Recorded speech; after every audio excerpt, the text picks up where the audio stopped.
Week 18 is in the books, and it started with an AFC West clash between the Raiders and Chiefs on Saturday afternoon. For the Raiders, this is pretty quick. The season is finally over, and this year was a disaster relative to where the expectations were for this team back in August. Josh McDaniels is simply not an NFL head coach, and we have not one, but two franchises to show this. I really think this team should move on from McDaniels, and the sooner they do this, the better they will be in the long run. And shout out to the Raiders fan holding the sign that said, "We deserve better," because it's true. Raider Nation deserves better than the product they put out for the 2022 season. For Kansas City, I have two takeaways, and one is more of a confirmation, but I do believe Patrick Mahomes is the MVP. He finished the year with over 5,600 total yards of offense and 45 total touchdowns, and the other takeaway is George Karlaftis will be a very good pass rusher in the NFL for some time, and I think he could make a big impact in the next month as Kansas City looks to win their second Super Bowl in 4 years. The AFC South was on the line on Saturday night, and enough credit cannot be given to the Jags organization. And we will get to them, but the first big takeaway I have is simple. The Titans need offensive line help in the worst way. This could merit an entire video on its own with their offensive line struggles, but it was very evident throughout this game. I also think the Titans are in a very sticky situation and think it will get worse before it gets better. They went from 7-3 to 7-10 to close their season, and now have to deal with Trevor Lawrence and the Jags for the next several years. They are in trouble. For the Jags, it's pretty simple. Congratulations on a hell of a season that's still not over, by the way. From drafting number 1 overall to division champs, even if it's in the AFC South, is an incredible accomplishment. And all the praise goes to Doug Peterson, Trevor Lawrence, and the Jags organization for making this happen. Moving on to Sunday, and the Week 18 recap is going to be a little different than the other recaps because some will be a lot more brief than others. We are starting in Atlanta, and I have one takeaway for the Bucs, and it's they have to re-sign Tom Brady this offseason. Kyle Trask looked awful during his time in this game, and he has not developed anywhere close to what Bucs fans wish he had. He is not the long-term answer. Atlanta, on the other hand, is not as doomed as people once thought. Not to say Desmond Ridder is a franchise quarterback, but he did look good over the final few games of the season. Also, Tyler Algier was a prospect I loved coming out of BYU last year, and congratulations to him on a 1,000-yard rookie season, as he will be their starting back for the next few years.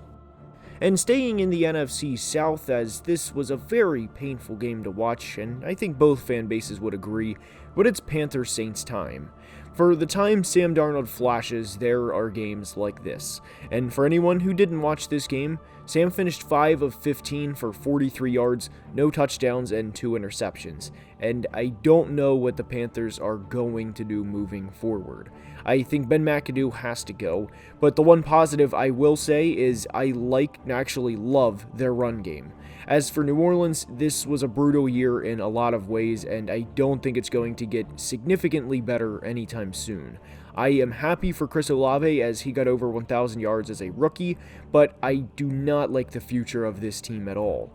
And we will break down a lot of teams' futures this offseason, but the Saints' loss didn't even help them in the draft order because their pick belongs to Philly, and a bad season is finally over. Down to Miami to chat about the Jets and Dolphins, and for as ugly of a game as this was, it had playoff implications on the line. I was a big believer in the Jets heading into 2022, and unfortunately they went from 6-3 to 7-10 over the last few months.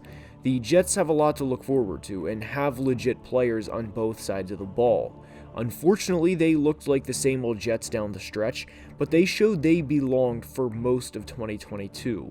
I don't think a Week 18 game led by a 37-year-old Joe Flacco should call for some insane overreaction. They're going to be fine in the long run, and there will be a video about them on the channel fairly soon. For the Dolphins, and for as much shit as they've dealt with this year, congratulations on the playoffs in a very strange year, and what I think was a solid first year under head coach Mike McDaniel. From sunny Miami to Chicago to discuss the Vikings and Bears. I am a Vikings fan, and there's not a lot to take away from this as the starters played one half, but I will say I would have rested Dalvin Cook for the entirety of this game. Not only this, but after a truly woeful Week 17 in Green Bay, Kirk Cousins and center Chris Reed were on the same page a lot more than they were just 7 days ago. 13-4 for a first-year coaching staff is very encouraging, but how will they play next week? And for Chicago, they are the big winners of the day. That's the takeaway. They have the number 1 overall pick, and for a team that needs help really all over the roster, the potential to receive multiple first-round picks to overhaul this roster is very exciting. They also have the most cap space in the league, so this loss was a huge win for Chicago, and the times may be changing in the Windy City. And since we brought up the draft, we are going to discuss the Colts and Texans. And Indy, guys, I'm sorry, this is quick. The season of hell is over, and the Jeff Saturday experiment is also finally over. I'm glad he got at least one win, but all in all, what a shitty season, especially where we thought they were going to be back in August. And given they are going to have a high draft pick and have a new head coach, we will discuss the Colts a lot more moving forward. For Houston, this was the worst way the season could end. I mean, this genuinely stinks right now to be a Texans fan. To have the number 1 overall pick for weeks, only to win a meaningless Week 18 game. There's no words. Texans fans have every right to be annoyed, mad, pissed, whatever the emotion they feel, because as Texans fans themselves said, they can't even lose right. Ravens-Bengals time, and I think the big takeaway for the Ravens fan base is this game is a confidence builder. The Ravens move the ball considerably well against Cincy's defense, and Anthony Brown is not an NFL caliber quarterback. And for a team that will play them in the wild card round of the playoffs, this is only going to give them more juice for next week. If Lamar is back and they simply do not turn the ball over like they did in Week 18, do not count out the Baltimore Ravens. As for the Bengals, yes, they have won 8 in a row heading into the postseason, but even Bengals fans after this performance are a little concerned heading into the wild card round. Is Alex Kappa going to be okay is a major concern. Joe Mixon in this game will, of course, be remembered for the touchdown with the coin, but he averaged just 2.5 yards per carry. I'm not counting the Bengals out, especially in January, but there is reason to be concerned heading into the playoffs. The Browns and Steelers is up, and this is pretty quick.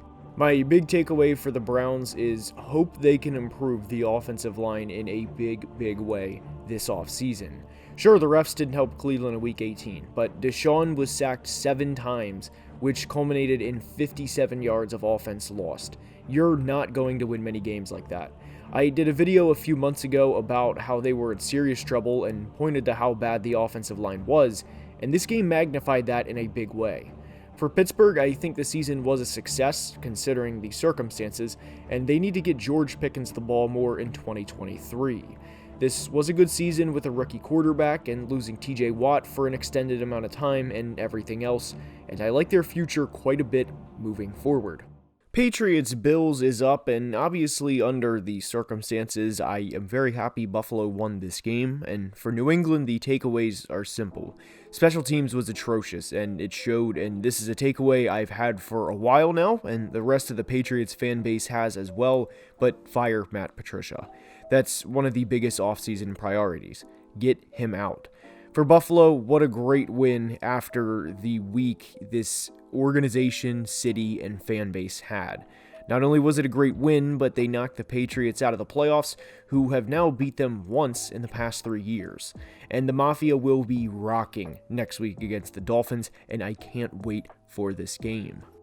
Giants-Eagles is quick, as there isn't much to take away from the Giants as they rested Daniel Jones and Saquon Barkley among many others.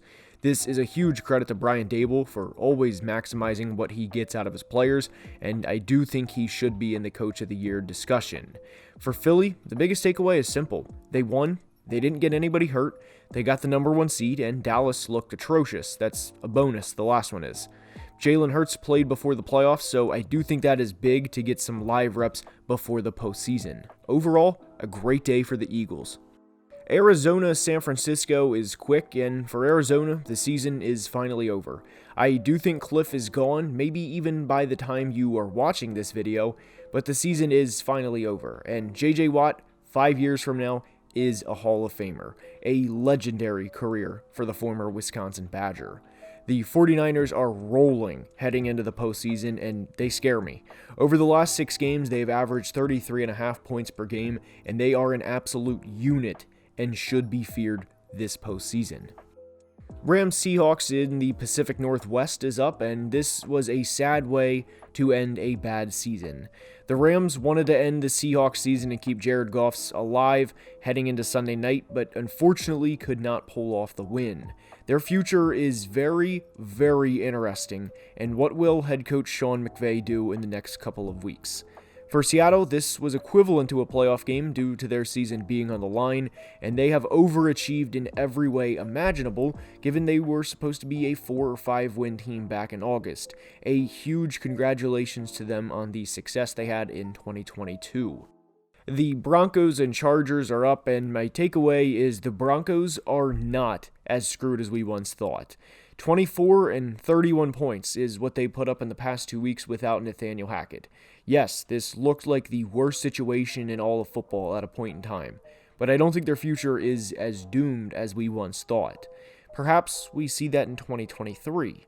For the Chargers, I am happy they're in the playoffs, as I am admittedly a big Justin Herbert fan, but there is a big part of me that can't wait for both Brandon Staley and Joe Lombardi to be gone. They hinder what the team can do in a big way, and I touched on this in a video recently, but I think the Chargers will be limited as a team with both of them on the coaching staff. Commanders Cowboys time, and oh boy, we have some things to discuss. Is Sam Howell the future? Will be a question asked all offseason for the Commanders. There were some flashes within this game, despite the mediocre-looking stat line. But their defense was unreal in this game and caused Dak fits all day. And for Dallas, I am very, very concerned for them in January. I thought they were a good team, and they can be, as they've showed that at times throughout the year, but this was an ugly game. They were lucky they only lost by 20, as the Commanders could have easily won by 4 or 5 touchdowns. Dak was late on reads, he was staring guys down, and gave the Commanders points several times. The pick 6 sequence of almost throwing one and then actually throwing one summarizes the game for Dallas. There is legitimate reason to be concerned at the moment. I hope you guys have enjoyed the weekly recaps as much as I have, and hope you enjoyed the regular season. Playoffs are coming, and I can't wait, and I'm sure you guys feel the same way. But as we conclude every video, until next time, be safe and have a great day. Love you guys.